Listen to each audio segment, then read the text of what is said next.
නැත්තං හරි අපරාධයක් අපේ පිංවතුන් පින් කියල හිතලා හරියට කරගන්න පින්කම් වේශයෙන් පව්. දැන් එක උදාහරණයක් කෙන මේකට උදාහරණ 100 ගාන කියන්න පුළුවන්.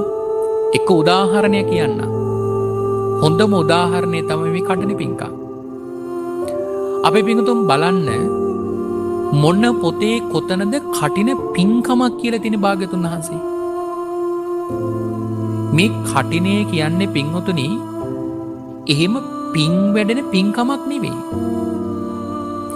නමුත් බලන්නකො පින්වතුනි බුදුරජාන් වහන්සේ දේශනා නොකරපු පින්කමක් දේශනා කළා කියලා කරුණු එකතු කරගෙන අපේ සමාජයේ මිනිස්සු කොච්චර උනන්දු වෙනවද ওই පින්කමට? ඒකේ කොයිතරම් දරුණු පැත්තකට අද ගිහිලා තියෙනවද කියලා කියනවනම් මිනිස්සු මුදල් වියදම් කරලා හරියට පව් කරගන්නවා.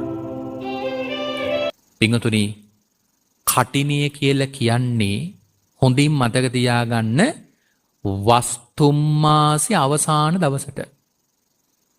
එදාට මොකද කරන්න තියෙන්නේ? එදාට කරන්න තියෙන්නේ අර වස් සමාදන් වෙලා ඉන්න හාමුදුරුවන්ට චීවරයක් සකස් කරලා ඒ චීවරය කටන චීවරයක් කරලා හාමුදුරන්ට පූජා කරන එක. අපි පිංගුතුන් දන්නවද බුදුරජාන් වහන්සේ ඒ භික්ෂුන් වහන්සේට ඒ චීවරේ ලැබෙන්න ඕන කොහොමද කියලා දේශනා කළා තියෙන්නේ? කියලා තියෙන්නේ පිංගුතුනි අහසින් වැටෙන දෙයක් වගේ කියලා ලැබෙන්න ඕන. ඔක අපේ පිංගුතු තවදුරටත් තහවුරු කරගන්න පුළුවන්.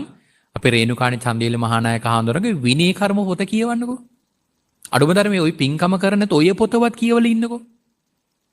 ඒකේ තියෙන ওই විස්තරේ. අහසින් වැටෙන දෙයක් වගේ තමයි ලැබෙන්න ඕනේ කියලා තියෙන්නේ. දැන් අපේ පින්වතුන් හිතන්නකෝ ඔය අපේ පින්වතුන් පූජා කරන චීවරය හාමුදුරන්ට දැනෙන අහසින් වැටෙන දෙයක් වගේද? ටික අහසින් වැටෙන දෙයක් වගේ කියන්නේ මොකද්ද? දැන් කෙනෙක් ඔන්න පාරේ යනකොට රුපියල් 1000 කොලයක් බිම තිබිලා අහුල ගන්නවා. එයාගේ බලාපොරොත්තුවක් තිබුණාද ගමන පටන් ගන්න කලින් රුපියල් 1000ක් ලැබෙයි කියලා? නෑ.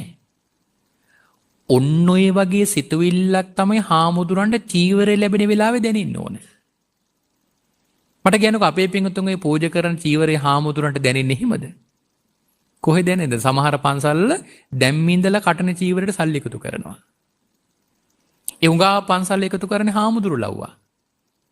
ඉතින් ඒ චීවරේ පිළිගන්න හාමුදුරුවෝ චීවරේ පිළිගන්න මාසෙකට විතර කලින් ඉඳලා දන්නවා සිවුර ගත්තේ මොන කඩෙන්ද, සිවුරේ පාට මොන පාටද, සිවුර දිග පළල මොකද්ද, සිවුර මැහුවේ කවුද, සිවුර කොහෙද තියෙන්නේ.